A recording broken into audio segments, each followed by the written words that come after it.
And alam niyo po ba, sa bansang Israel, ganun din po yung naranasan po nila. Yung binasa po natin kanina sa Exodus 17, hindi pa man po natatapos yung problema nila, may kasunod na agad. Along the journey of their faith, along the journey patungo sa promised land, sunod-sunod yung problema na kanilang kinaharap.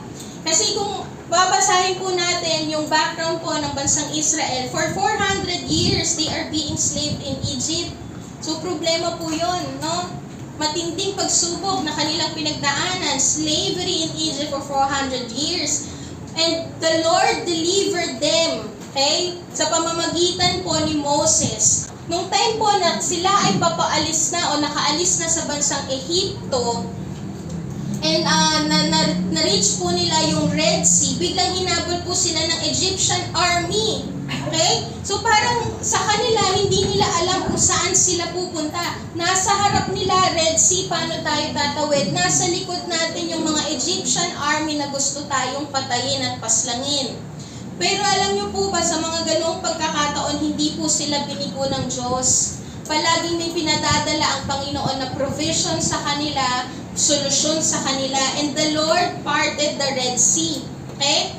Tapos nung dumadaan na po sila in the wilderness, ito na naman, may problema na naman po silang kinaharap. Na yung lugar po ng Mara, yun po yung pinag-usapan natin last time, di ba? They found water, but it is bitter. Nauuhaw na sila, pagod na sila, uhaw sila, gutom sila, meron silang natagpuan na tubig, pero bitter siya doon sa lugar ng Mara. And then meron ginawa ulit ang Panginoon sa kanilang buhay para sila ay matustusan ng kanilang kauhawan. Then naglakbay na naman po sila, wala silang pagkain, gutom na gutom sila, and the Lord provided manna. Kung papansinin niyo po, hindi pa man sila nakakapunta sa promised land, ilang araw pa lang silang nagbabiyahe, ilang araw pa lang ang journey nila, ang dami na nilang kinaharap. No? So they are tired and weary. Tapos kung babasahin niyo po yung Exodus 17 verse 1, sobrang pagod na po sila, they are tired, they are weary, and wala po silang tubig. No? Uhaw na sila, wala silang tubig, kaya ang inutos po ng Panginoon kay Moses, strike the rock at Horeb. Strike mo yung rock doon sa Mount Horeb na yon at mapapadaluyin ko yung tubig na kailangan nyo. No? So, kung titingnan po natin from Egypt to Red Sea to Mara to Mase, hanggang papunta sa Rephidim, meron pong sunod-sunod silang problema na hindi nila alam kung paano haharapin, pero gumawa ng paraan ang Diyos para mag-provide po sa kanila at magtagumpay sila doon sa bawat pinagdadaanan po nila. So when they entered, ito na po, yung pumasok na po yung binasa natin kanina sa verse 8. When they entered Rephidim, when they entered the place of Rephidim, yung Amalekites po attack Israelites. Inatake po ng mga Amalekites ang Israelites nung papasok na po sila sa place of Rephidim. Galing po sila sa slavery. Mahaba yung journey nila. They are weary and tired and they don't have proper rest. No? Tapos ito na naman, may umaatake na namang kaaway. Na-experience po ba natin yun? Pagod ka, ang haba ng lakbayin mo sa buhay, ang dami mo nang kinaharap, you are weary and tired, you don't have proper rest from previous problem, tapos may biglang umatake na naman sa'yo. Inatake ka na naman ng kaaway. And you know dito po sa Exodus 17, they are not looking for a fight. Hindi po sila naghahanap ng away. Na hindi sila yung tipong, nasaan ang demonyo na yan? Kalabanin natin yan. Hindi sila ganon. Yung laban mismo ang dumating sa kanila. Yung kaaway mismo ang dumating sa kanila. They are not looking for a fight. But the battle came to them. Out of nowhere, biglang dumating yung battle. Out of nowhere, bigla silang inatake. Wala naman silang ginagawa, bigla silang inatake. Ganoon po umatake ang kaaway sa atin. sa panahon na pagod ka at nanghihina ka. No? Sa panahon po na pagod ka at nanghihina ka, doon po umaatake ang kaaway sa buhay po natin. Sa Deuteronomy 25:17-18, ang sabi po dito, "Never forget what the Amalekites did to you as you came from Egypt. They attacked you when you were," ano po yung sabi doon? "When you were exhausted and weary." Ganoon umatake ang kaaway. Alam niya na vulnerable ka. At madili kang bibigay sa panahon na ikaw ay pagod at nanghihina. And ang sabi po dito, "They struck down those who were struggling behind. They had no fear of God." They attack you when they see that you are weak and tired. Sino po dito ang pagod? Sino po dito ang weary? No? Pero alam ko po na magtatagumpay pa rin po tayo kahit may pag-atake ang kahaway kasi we have Jehovah Nissi. Amen po ba? We have Yahweh in our life. No, ganun po umatake ang kaaway. Umaatake sila sa mga panahon na you are off guard. They attack your weak spot. Inaatake nila yung weak spot mo, yung panahon na vulnerable ka, yung panahon na ikaw ay pagod. Yung panahon na parang ayaw mo nang magpatuloy. Doon ka aatakihin ng kaaway. No? Tingnan po natin, sino nga ba itong kaaway na to? Yung Amalekites na to, yung sinasabi po sa Exodus 17:8. Who are these Amalekites na to? The Amalekites came and attacked the Israelites at Rephidim. Ito pong Amalekites na to, it represents Satan. No? Our adversary. Mortal enemy po yan ng mga Kristiyano, si Satan. Yan po yung enemy po natin. Hindi po yung katabi natin.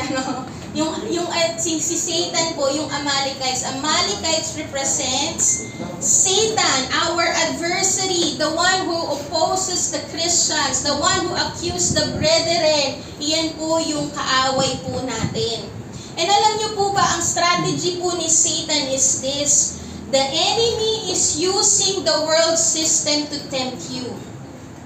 Ginagamit po ni Satan ang mundo para ikaw ay alisin sa presensya po ng Diyos. Alisin doon sa kaparaanan ng Diyos. The enemy is using the world system to tempt you and to lure you away from God and His ways. Para layo tayo doon sa katwiran ng Diyos. Marami po siyang ginagamit na mga bagay para tayo ay itempt. And isa po sa mga ginagamit niya ay yung mundo. At ang sabi po sa 1 John 2:16. Sabi po dito, "For everything in the world, the lust of the flesh, the lust of the eyes, and the pride of life comes not from the Father, but from the world." Ito pong lust of the flesh na to is yung worldly passion, yung mga sexual immorality, yung cravings ng flesh mo. Iyon po yung ginagamit ng kaaway. Naglalatag po siya ng mga bagay sa harapan mo para matempt ka to give in to the craving of your flesh. Yung mga fleshly desires na gusto mong i-fulfill in a way that is not pleasing before the Lord. Sexual immorality, mga ganyan. No? Iyon po yung ginagamit ng kaaway. Kaya kung papansinin niyo po sa social media, ang dami po, madami kang makikita, bulgaran na talaga, no, para matempt ka doon sa mga sexual immorality na yan. Yung lust of the flesh na yan. So maraming ginagamit po ang kaaway ng mga strategy sa atin para tayo ay malayo doon sa katwiran at kaparaanan ng Diyos. Isa pa po is yung lust of the eyes. Ito pong lust of the eyes na to is yung worldly possession. No? Yung mga bagay, hindi po yung parang halimbawa nanonood ka ng pornography, hindi po ganoon. Yung lust of the eyes na yun, yung kaakit-akit na mga bagay sa buhay mo na parang nagsasatisfy sa'yo more than sa satisfaction sa Panginoon. No? Yun yung mga worldly possession. Kung kanina yung lust of the flesh, yun po ay yung worldly passion ng katawan. Yung lust of the eyes, yung worldly possession, mga bagay that are appealing and satisfying in your eyes, yung desiring na mga bagay that find satisfaction sa buhay mo kesa sa satisfaction sa Panginoon.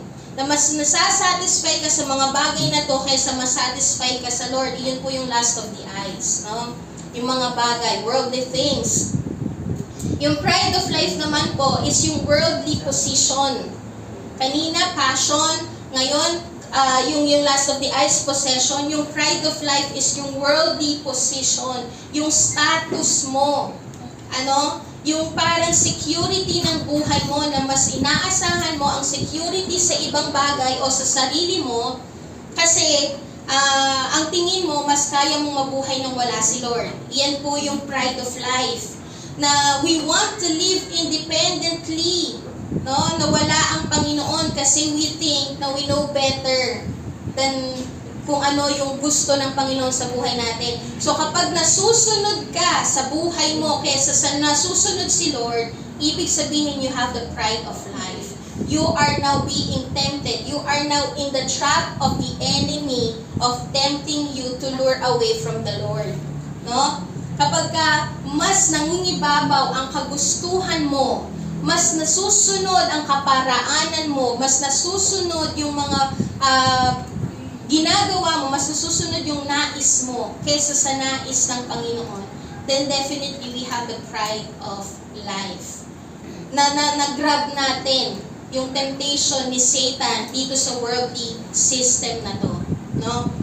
And the enemy is not, hindi lang po yung worldly system ang ginagamit ng kaaway para tayo ay matempt o para tayo ay matalo, but the enemy is influencing your flesh for you to go against God. Yung flesh natin. Kasi sabi nga po sa Galatians, merong fleshly desire sa buhay natin, there is opposition. There is struggle between the flesh and the spirit. And ang flesh po is always against the Spirit of the Lord. So ginagamit po ng kaaway, inu-impluwensyahan ng kaaway yung flesh natin to go against God. Na gawin yung mga bagay na hindi kalugod-lugod sa mata ng Panginoon. And ang gawain po ni Satan is this, sa 1 Peter 5:8. Sabi po dito, stay alert, watch out for your great enemy, the devil. He prowls around like roaring lion, looking for someone to devour.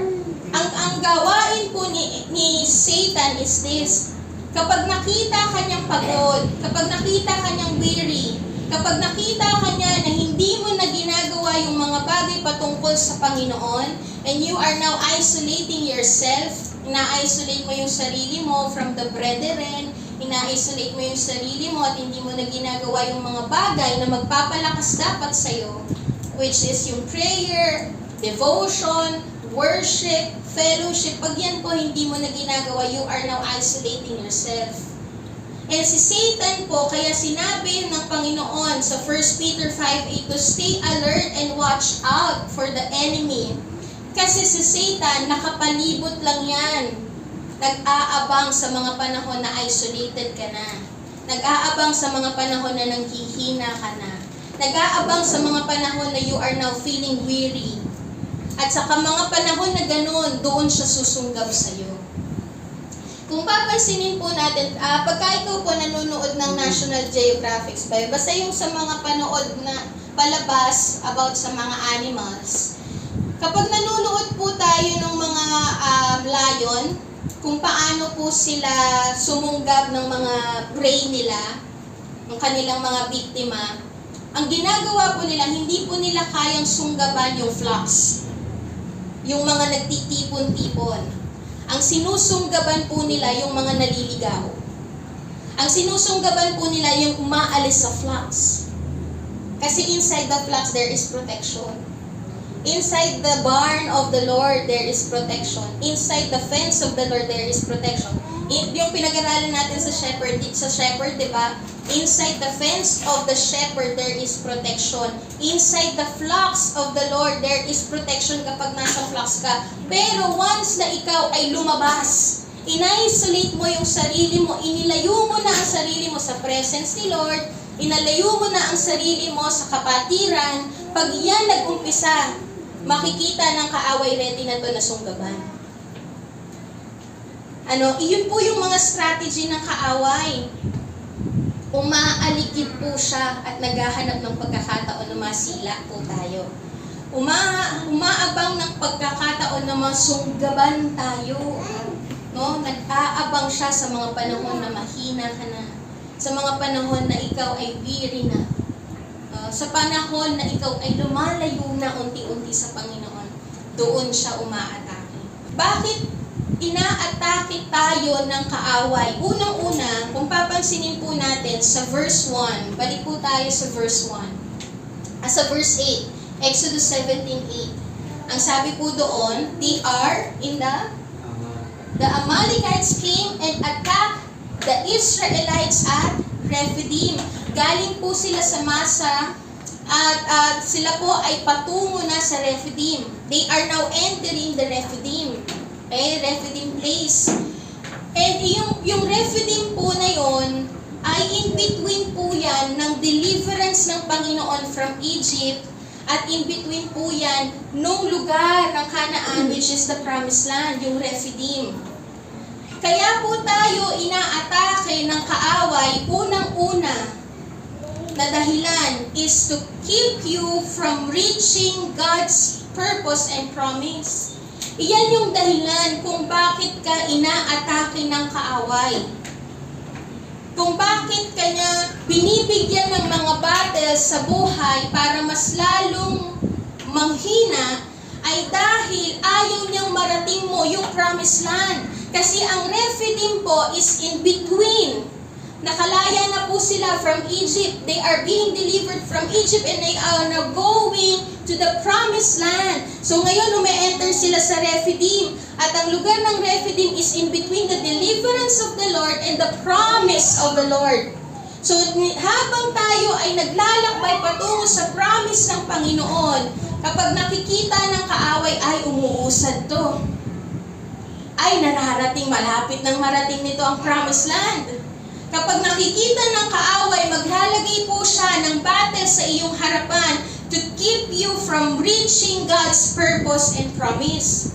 Iyan po yung dahilan kung bakit naatake tayo ng kaaway. Ayaw niyang marating mo ang plano ng Diyos sa buhay mo. So, ibig sabihin, kapag ikaw ay inaatake ng kaaway, ibig sabihin that you are now going forward, moving forward toward the promise of God.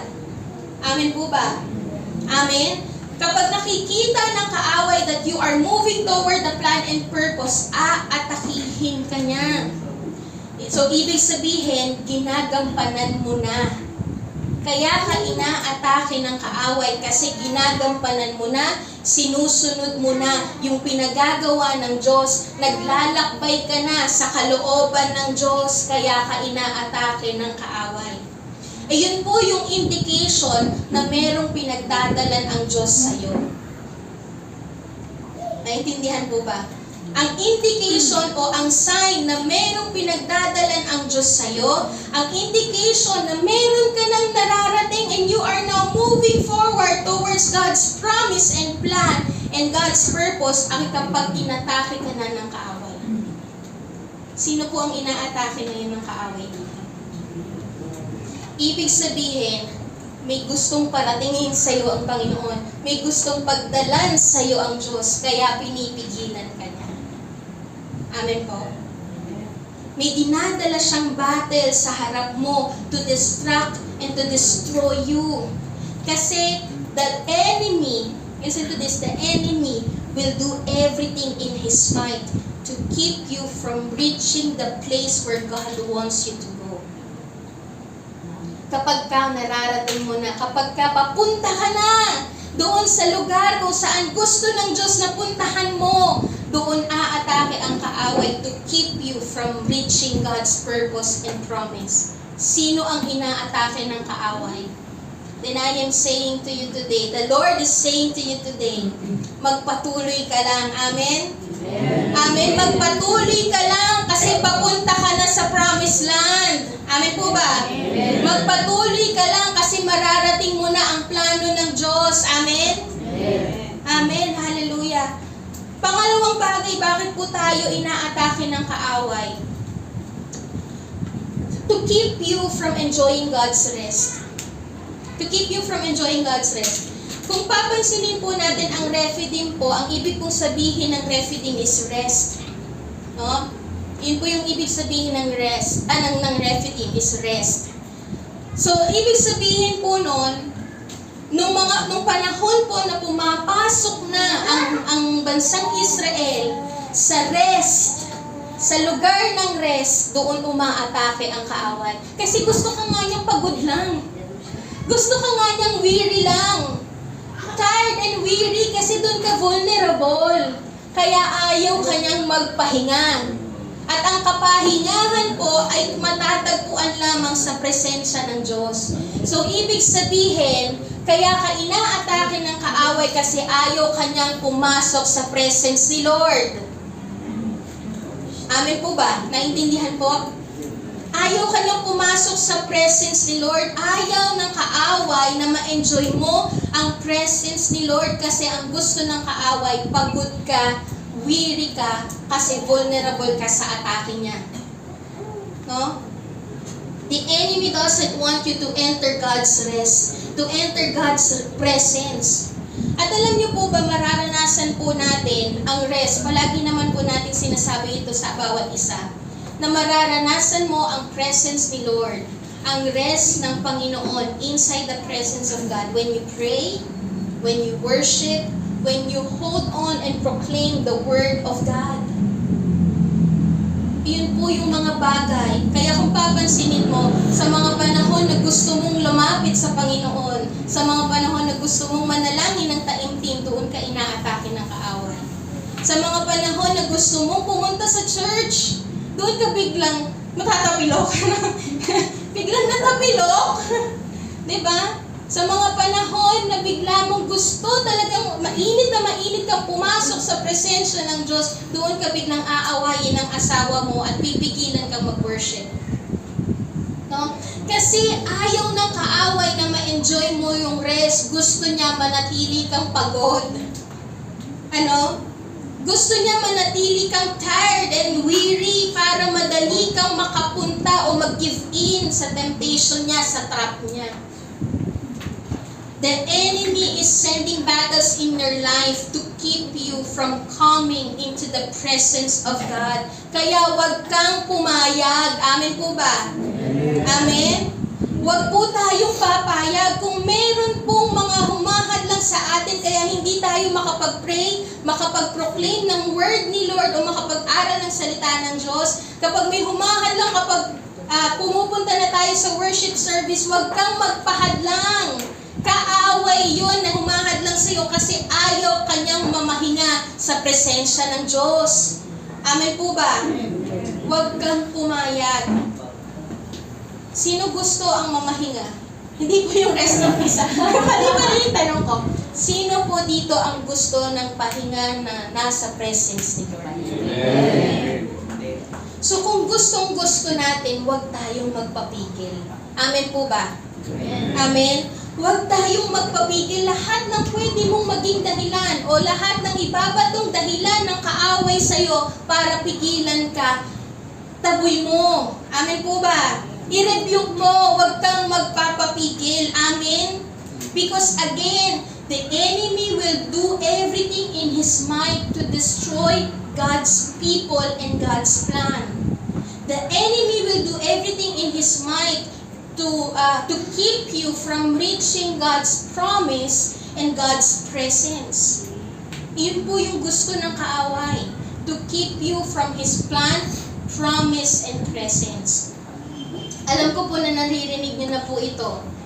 Alam niyo na rin po itong sinasabi ko, but the Lord is reminding us, huwag kang magpapapigil. Huwag mong hayaan na manatili kang pagod. Kasi akala minsan natin, kapag hindi tayo nagpunta sa church, makakapagpahinga tayo kasi natutulog tayo sa bahay.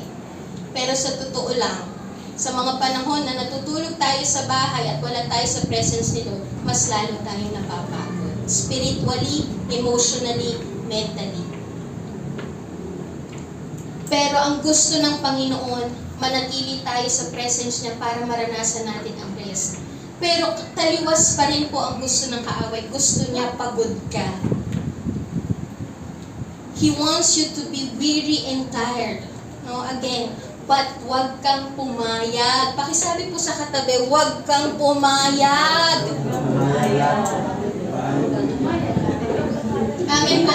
Wag kang pumayag. Amen. Papasok tayo sa plano ng Diyos. Amen. Papasok tayo sa promise ng Lord. Amen. Papasok tayo sa presence ng Lord. Amen. Hindi tayo magpapapigil. Amen po ba? Pakisabi ulit sa katabi, huwag kang magpapigil. Amen. Hallelujah. At tandaan po natin na hindi po magtatagumpay ang kaaway sa buhay ng mga mananampalataya. Amen po ba? Hindi magtatagumpay. Because the destiny of Satan is defeat. Amen po ba? Hindi na po mananagumpay ang kaaway sa buhay mo kasi talo na ang kaaway eh. Amen? Kaya hindi dapat tayo nagpapapigil at hindi natin hinahayaan na manalo ang kaaway sa atin. Kasi sa totoo lang, talo na siya. Amen po ba? Because you have the weapon. Amen? You have the spiritual weapon to defeat the enemy. Sabi po sa Exodus 17:9, what is the weapon that we have to defeat the enemy? To win over the enemy. Exodus 17:9, ang sabi po dito, Moses said to Joshua, choose some of our men and go out to fight the Amalekites. Gusto ng Panginoon, ang utos ng Panginoon, labanan mo. No, fight the Amalekites. Tomorrow I will stand on top of the hill with the staff of God in my hands. So, ito pong case po na to, sa binasa po natin sa Exodus 17. Kung babasahin natin po sa ibang passage sa New Testament, ang sabi po ng Panginoon doon, flee from temptation. Flee from, resist the devil. No? Pero dito, ang sinabi ng Panginoon, fight the enemy. Fight the Amalekites. In this case po, the Lord didn't say to Moses to flee from the Amalekites. Takasan nyo na lang, huwag nyo nang labanan. Kagaya nung sinabi ng Panginoon, kagaya nung ginawa ng Panginoon nung sila ay nasa Red Sea. Hindi po nila hinarap ang mga Egyptian, no? Ang ginawa pong kaparaanan ng Panginoon, naggawa ng daan ng Diyos para makaalis sila sa panig ng Egyptian. Pero in this time, ang gusto ng Panginoon, fight. Do not flee, but fight. The Lord instructed the Israelites to fight the enemy. Why? Kasi gustong ipakita ng Panginoon that He is Jehovah Nissi. That you are not fighting this battle alone.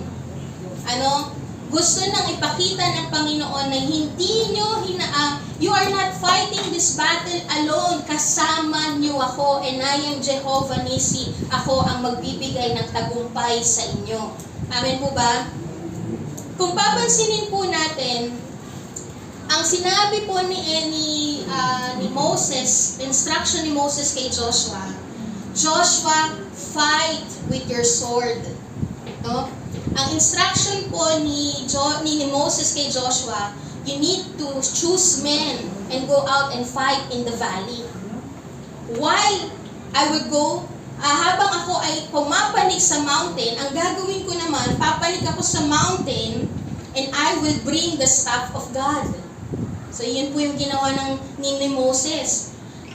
So, pinapakita po ng Panginoon dito sa Exodus 9, Exodus 17 verse 9, they are not fighting this battle alone.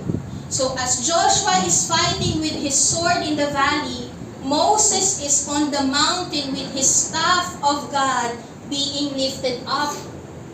Ano po yung ibig sabihin itong staff of God na to? Ano yung nire-represent ng staff of God? Okay? Yung nire-represent po ng staff of God is the authority, the power, and the presence of God. Iyan po yung nire-represent ng staff ng Panginoon.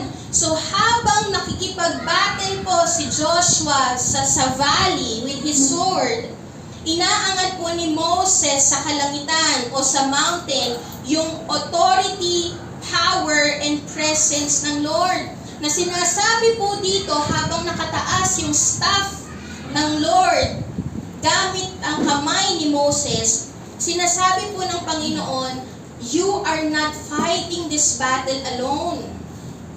You have God fighting battles with you and for you. Iyon po yung sinasabi ng Panginoon. No? Na habang ikaw ay gumagawa dito sa lupa, no, nag-i-intercede ang Panginoon sa langit, si Jesus nag-i-intercede sa langit. Okay? And ang sinasabi ng Panginoon sa atin, hindi ka nakikipaglaban ng mag-isa, kasama mo ko. Mananalo ka kasi yung authority, yung power, at yung presence ko ay nasa iyo. Amen po ba? So dito po sinasabi ng Panginoon, you must not fight the battle by just using the sword. Okay? Habang nasa valley po si Joshua using the sword, si Moses ay nasa mountain using the staff. Okay? So hindi po sinasabi ng Panginoon dito na lumaban ka lang ng pisikalan. Ang battle po na kinahaharap natin ay hindi physical. No? Kaya wag mong labanan ng pisikalan lang by using the sword. You need the staff of God. No? You must not fight the battle by just using the sword, but you need to fight the battle with the staff of God being lifted up.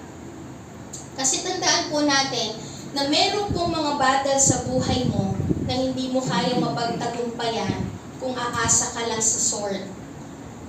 May mga battle sa buhay po natin na hindi natin kayang mapagtagumpayan kung aasa ka lang sa sarili mong lakas at kaparahanan. You cannot win the battle if you will just work in the physical and you will just do it according to the worldly system, according to your ways. You will not win the battle if you will just face it according to your ways. You will only win the battle if you will depend on the staff. Iyon po yung sinasabi ng Panginoon dito. You will only win the battle if you will depend on the staff. That staff is the power and authority in the presence of God. You will only win the battle when you fight it in the spiritual.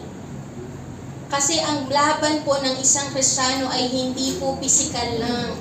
Meron pong spiritual warfare po ang Kristiyano. May spiritual battle po ang Kristiyano at ito pong sinasabi ng binasa po natin sa Exodus 17, this is a spiritual warfare. Kaya hindi po pwedeng umasa ka lang sa sword, you need to depend on the staff. Again, hindi ka dapat umasa lang sa sword, you need to depend on the staff. Hindi ka pwedeng umasa lang sa sarili mong kakayanan at kaparaanan. Kailangan mong umasa sa authority, power, and presence ni Lord. Ano? Because fighting the enemy is not according to your own strength and ways. Sabi po sa Exodus 17:11, fighting the enemy, okay, in this passage, fighting the enemy is not according to your own strength and ways, but winning the battle with the enemy is depending on the Lord's strength. Yun po yung sinasabi dito sa Exodus 17. Hindi sa sarili mong kakayanan at kalakasan at kaparaanan, kundi sa kakayanan, kalakasan at kaparaanan ng Diyos. Not with the sword, but with the staff. No? Hindi po mangyayaring magiging matagumpay ka by just using the sword. You will win the battle by depending on the staff. Naintindihan po ba?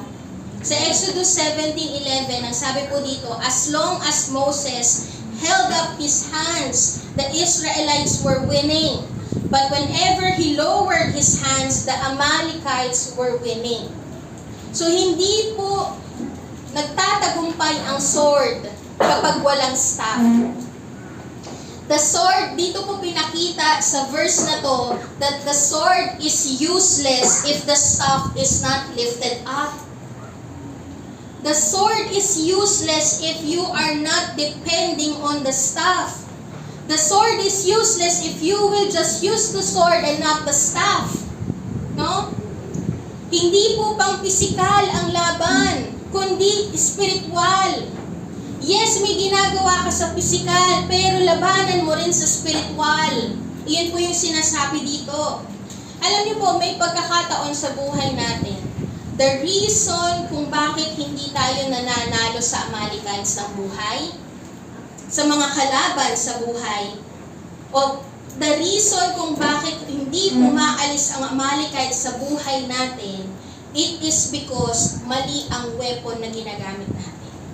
Mali ang way ng pakikipaglaban natin. Ang kaparaanan mo ay pisikal at hindi spiritual. The reason kung bakit hindi tayo nananalo sa Amalekites kasi ayaw nating banatan ang mga Amalekites sa spiritual realm, no? Sa spiritual sense, no? For example na lang, yung spouse po natin committing adultery. For example, committing nag-cheat, okay? Ginawa mo na lahat. Ginawa mo na lahat ng tingin mong kaparaanan para maging maayos yung marriage mo. Pero hanggang ngayon wala pa din. No? At alam niyo po ba, hindi po magiging matagumpay ang marriage kasi there is the devil behind sa nangyayari sa marriage mo. If merong devil, if merong spiritual enemy, if there is Satan behind, or there is devil behind sa nangyayari sa marriage mo, hindi po pwedeng physical ang gamitin mo. You need to use the spiritual weapon. You need to use the spiritual ways. There is the enemy behind the battle that you are experiencing in your marriage. Kaya kahit anong gawin mong kaparaanan sa physical, ginawa mo na ang lahat ng paraan. Nag-compromise ka na para lang mawin yung asawa mo.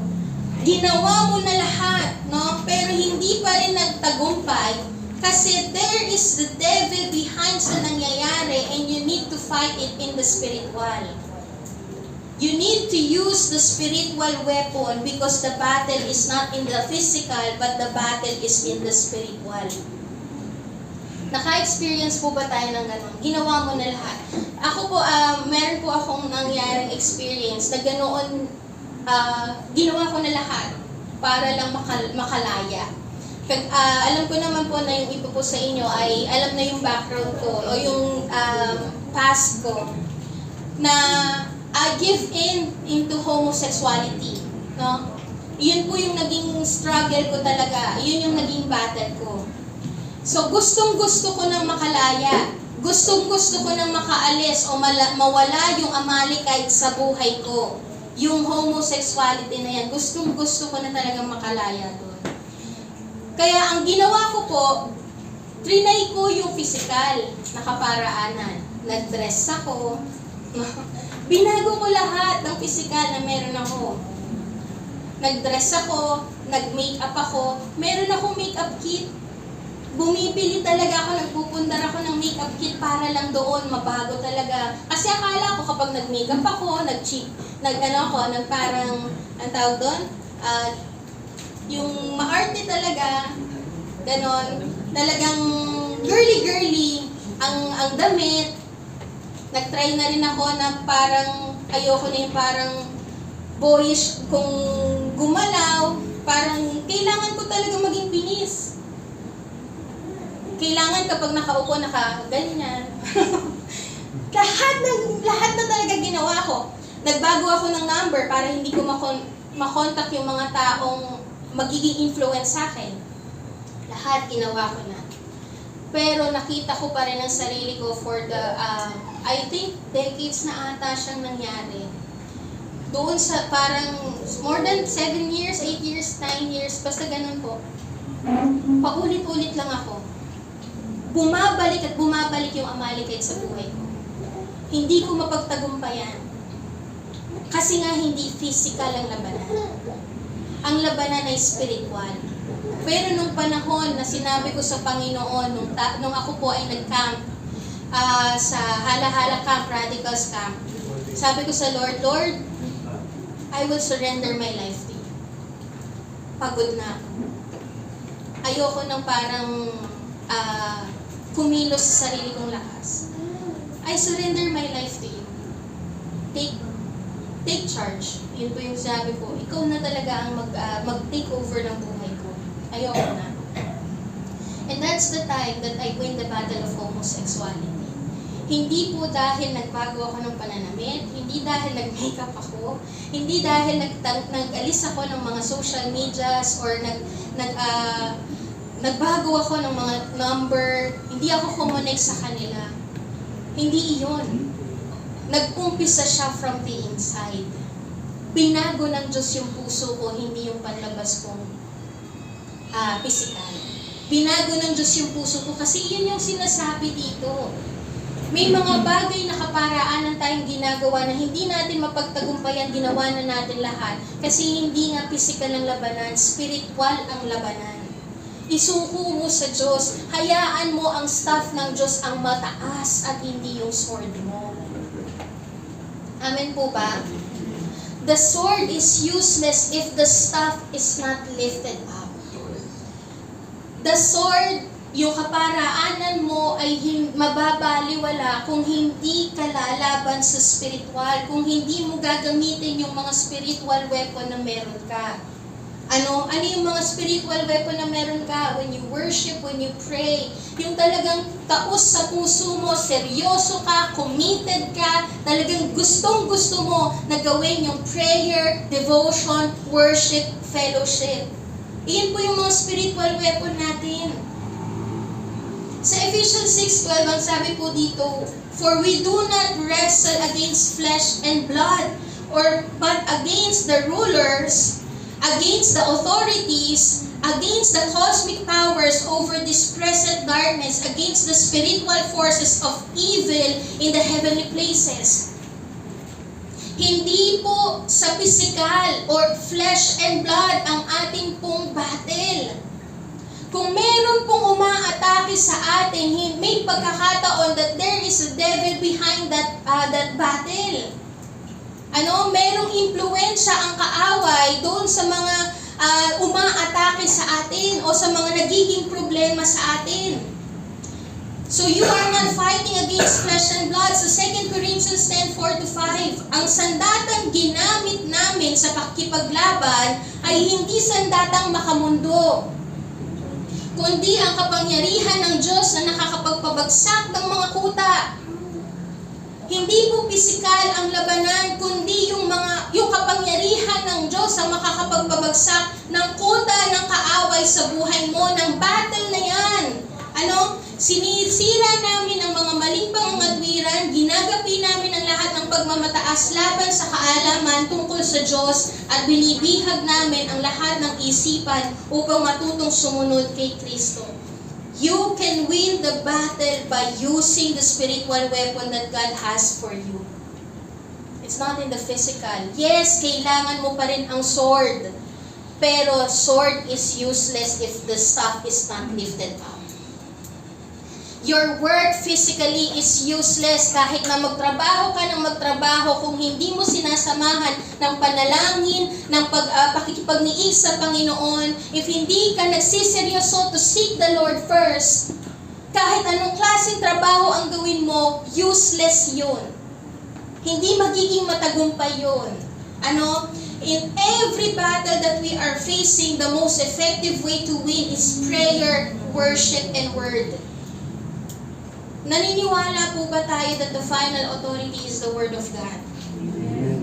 So in every battle that you have, the Word is your weapon. Amen po ba? The Word is your weapon, your prayer, your worship, and Word is effective way to win the battle. Huwag po nating kaligtaan yun. That is the staff of God. Iyon po yung staff ng Panginoon. The prayer, yung presence ni Lord. Diba? Kapag tayo ay nananalangin, nag-worship, nagpo-proclaim ng word ni Lord, we experience the presence of God. We are placing our life in the presence of God. So wag po nating hayaan na makaligtaan natin ang staff. Amen po ba? Don't just use the sword. Let the staff be lifted up in your life. Amen po? Naintindihan po ba? Hindi po physical lang, banatan sa spiritual. Hindi po sword lang. You need the staff lifted up in your life. Amen? Huwag trabaho lang ng trabaho. Seek the Lord first. Huwag physical, nakaparaanan. Seek the ways of God. Amen po? Don't just use the sword. Let the staff be lifted up in your life. Amen? Kasi when we fight the battle using spiritual weapon, dito na po ako magtatapos. Pwede po bang matawag ang worship team? When we fight the battle using spiritual weapon, unang-una po na nangyayari sa buhay natin is we fight the real enemy. Kapag ang staff ng Diyos ay mas nakataas sa buhay natin kaysa sa sword natin, okay? Naintindihan? Kapag ang staff ang mas nakataas sa buhay natin kaysa sa sword, at ginagamit natin sa battle, we fight the battle using this spiritual weapon, using the staff of God, we fight the real enemy. Unang-una, we fight the real enemy. In Ephesians 6:11, sabi po dito, gamitin nyo ang lahat ng kagamitan at sandatang pandigma na kaloob ng Diyos upang mapaglabanan nyo ang mga pakana ng dyablo. Hindi natin madagapi ang kaaway o ang dyablo, no, sa ating buhay kung hindi natin gagamitin ang staff ng Diyos. Kung sword lang ang gagamitin natin at wala ang staff ng Diyos sa buhay natin. Tandaan po natin na in every temptation, in every problem, again, there is someone behind, and that is the enemy. There is someone behind na source ng temptation and battle na yan. Kaya kapag nag-away kayo ng asawa nyo, hindi yung asawa nyo ang kaaway nyo. Ano? Pero ito po ang katotohanan, ano? Yung mga battle na kinaharap natin, there is someone behind influencing those people kaya inaatake ka.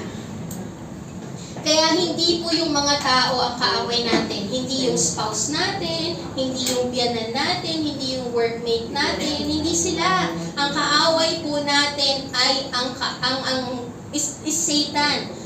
The devil, diablo, demonyo, that is the devil that we are fighting. No?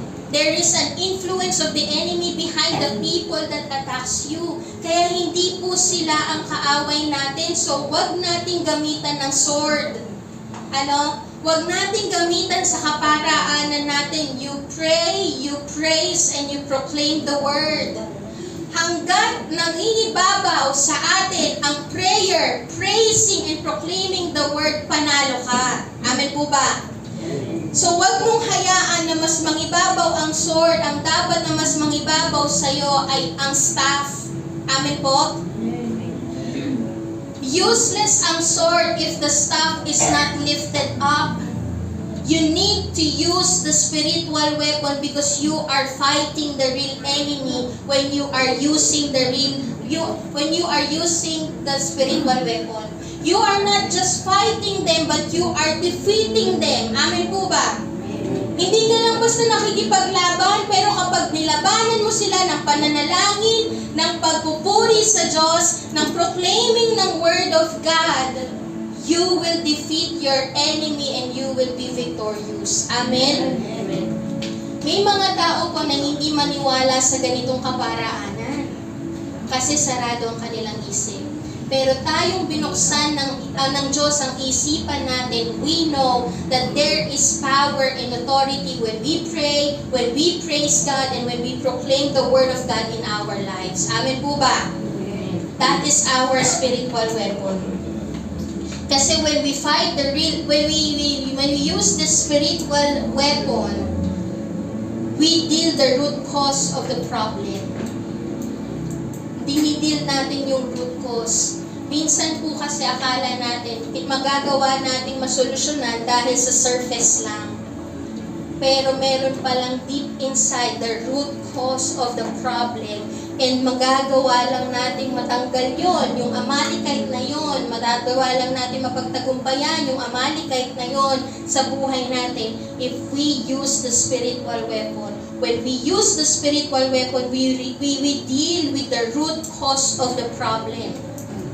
When you pray, pag naging mas mataas ang staff ng Diyos sa buhay mo, you will fight the enemy, the real enemy, and you will defeat the real enemy. Amen po ba? Amen.